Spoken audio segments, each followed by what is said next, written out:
I'm the author of MoneyCat Personal Budget Planner, and it's my privilege to talk to you today about how I came to do this planner. And I put in a narration into it because I think it might make it easier to follow and understand. So I'll go along slide by slide, and brief as I can, I'll explain what each slide means. So on we go to the next slide. Well, it's, as I say, it's your guide and help in looking after your money. Never forget it's your money. Material is copyright, as you can see by the sign, but that means, of course, that it can't be used for commercial use, but certainly it can be used for student or personal use. So don't hesitate to do it for that.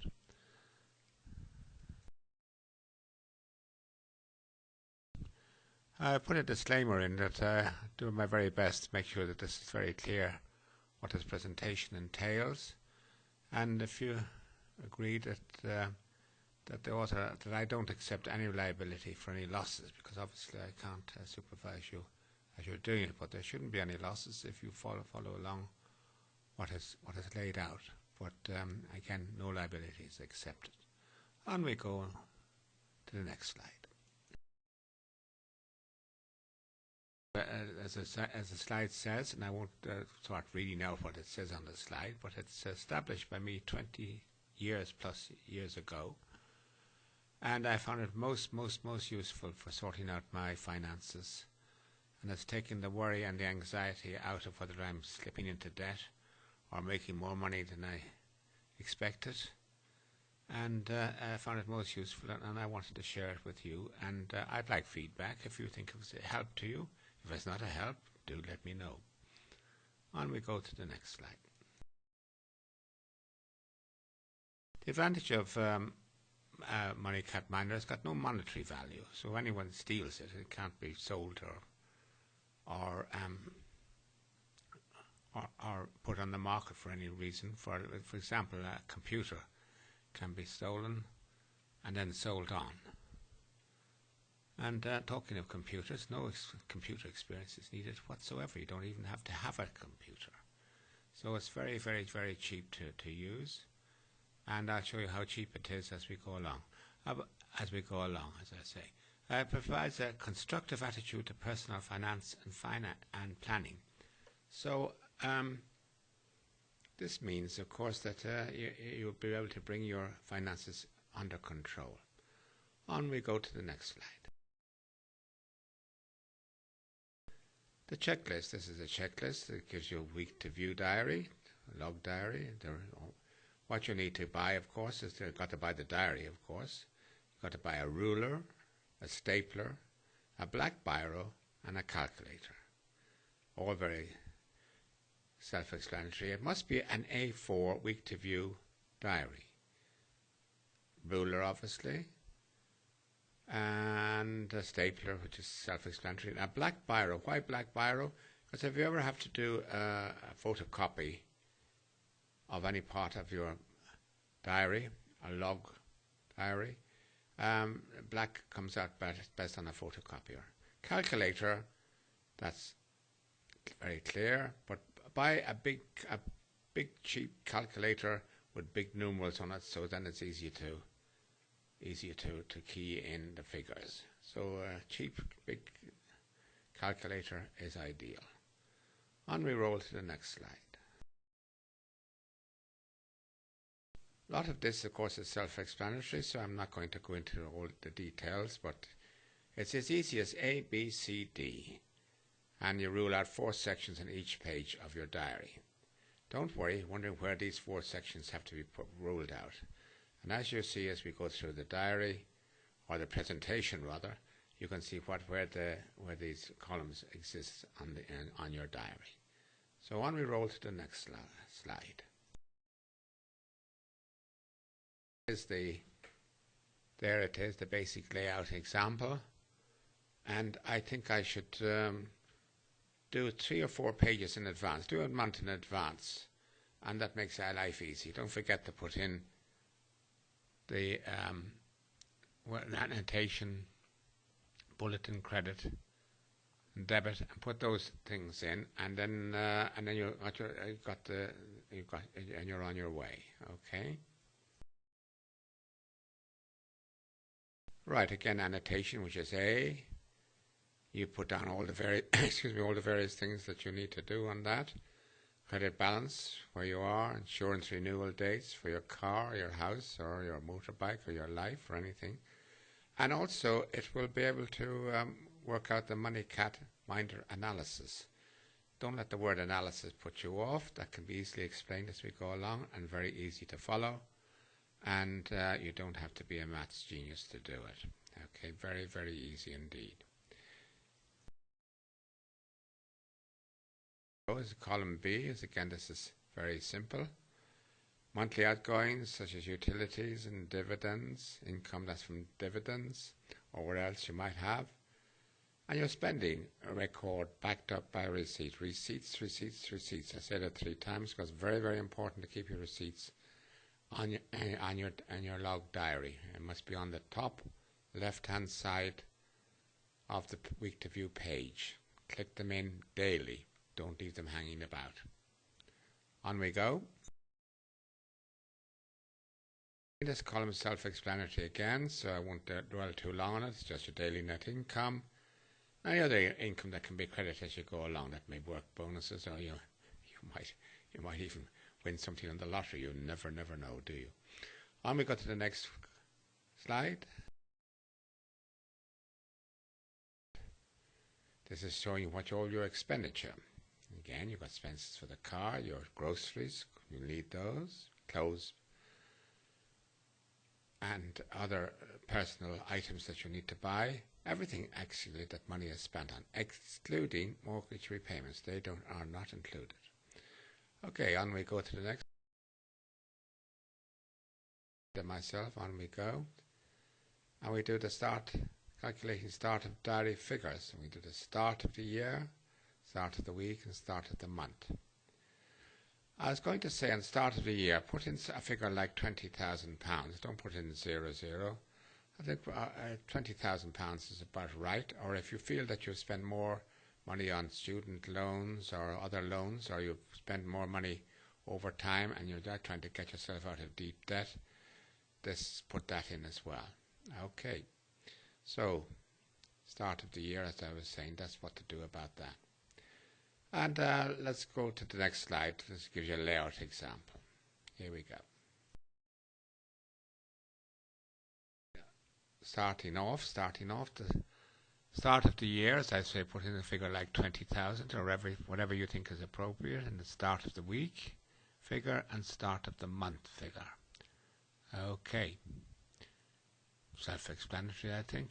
Apologies about my terrible writing, but I think that's why I'm putting this audio narration in, so as people can understand what on earth is written up there, and I hope that explains it now. So I'm going to go to the next slide.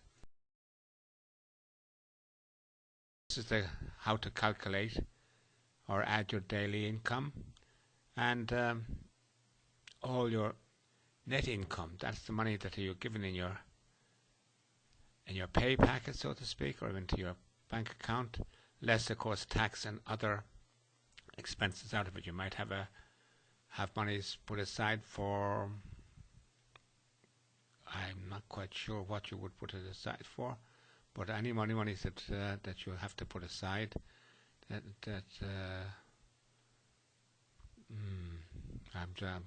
hesitating here because I don't want to confuse you and I don't want to confuse myself. But it's all in daily income figure that's arrived at by dividing your total income for the year by 365. What I was going to say is that you can't put bonuses or other items in as your income for the year. Nothing goes in unless it's actually in your bank account. So on we roll to the next slide. Well, we add our daily entries, tracking your daily expenses in your diary. And again, this is self-explanatory. Take your time on doing this. There's no rush whatsoever. and it's worth getting your head round it and to make sure that you understand it. Don't rush it. You might take a little while to understand it, but it'll come quite easily. I've been doing it for years and years and years, and I found it no problem whatsoever. Okay, on we go to the next slide. The receipts. The receipts, as I mentioned earlier, are the bedrock of this MoneyCat Minder log diary. Put all the receipts on your diary on the left hand side of the page, the week to view page. Don't let them go on from day to day to day, and you end up with a big bundle of receipts. As long as the receipts go in for that week, it doesn't matter what order they go in, but they have to be in for that week only. Okay. The amount on the receipt is entered as in the column D on the page, so I think that's fairly straight. But the receipts are absolutely essential. On we roll to the next slide. End of the week summary. You want to know what the week, month, year, average and forecast. That's, well, at the end of the week, if you started off with a certain figure at the end of the week, at the beginning of the week, and you looked at the end of the week and you found a different figure, then of course you take one from the other. It can be plus or minus, it depends how much money you spend for that week. And the next 4 slides will explain what I mean. So take your time, relax. Here we go for the next slide. Here we want to see at the end of the week we have saved any money or overspent. As I say, take the end of the week monies from the start of the week. So here we go for that. On to the next slide. Calculate the monthly amount, and we take the end of the week from the start of the month amount. It should, fingers crossed, be less, should have a little surplus there. If not, of course, no worries. Let it roll on. Maybe the next month you will make it up what you lost in the first month. On we roll to the next slide. Calculate the yearly amount.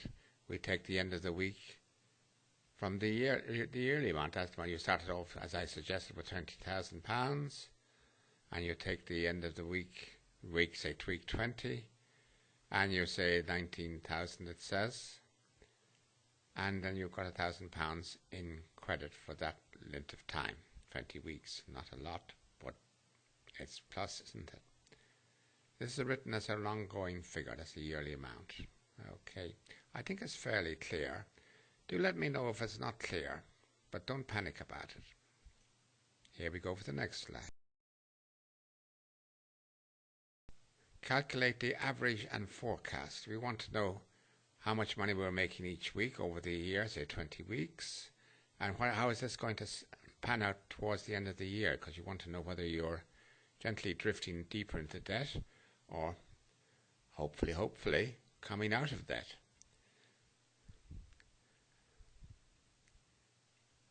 I think it's self-explanatory. I'll let it run on, but I was going to say, don't forget to pause and look and absorb exactly what's written on the screen. It is all there, and there's nothing left out and nothing missing. If you think something has been left out, well, of course, tell me. On we go to the next slide. A forecast worked example. So the start of the year, it was 12,847, as it says. The end of week 20 at 16,211. Next we take 16,211 from 12,847. Gives us a figure of 3,364. We divide that by 20, and that gives us a figure of 168.2. Multiply that by 52 weeks, and that gives us a scary figure of 8746. Well, now we've got 20 from 52, and that will give you the amount of 32 weeks. You've got 32 weeks to turn the ship around, so that 8746 is reducing weekly, as we go along. You don't want it to be gaining, and it might mean adjusting what you're doing or how you're doing it. It'll be entirely up to you. It's your money, your choice. And I'm not giving you any advice to how you should spend your money. It's your money, you decide. On we roll to the next slide. This, I hope, clarifies things a bit more. Again, apologies about my horrible writing. I hope you can see it. On the left, you say carry forward. That's the figure you carried forward from the previous week. Your income goes in there, and that all goes all the way down. And you have the start of the year figure, start of the week figure, start of the month figure, and then week, what your weekly monies are. That takes the end of Sunday away from the end of Monday, and that will give, or beginning of Monday rather, and that will give you your weekly figure, and then monthly figure, yearly figure, and the average, which I've explained in the previous slide, and give you the forecast. On we roll to the next slide. Well, now you've got to be able to show the money log to anybody. Say if you're in this country, we've got a thing called MMR, which is money market review, and that means that you've got to go along to your bank, and over a period of 3 hours, you've got to be able to show them how you're spending your money, how you're going to spend money in the future, and how you're going to pay back the loan. It is easy as wink to show them, and also it gives them confidence that you're a person that takes finance planning seriously, and it would help you in getting a bigger loan. Okay, it's all very. I was going to say is also in the bottom thing, the money log is kept in a carrying case with all round zip, one of those folders that you buy very cheaply again, and it's all round zip. So if you're walking to the bank in the rain or a shower of rain, it won't get wet. Okay, and pages stick together, and it's not very professional looking. Okay, on we roll to the next slide. That's the end of that. It's MoneyCat Minder, Personal Budget Planner. It's presented by me, and seriously hoping that you find it of great use.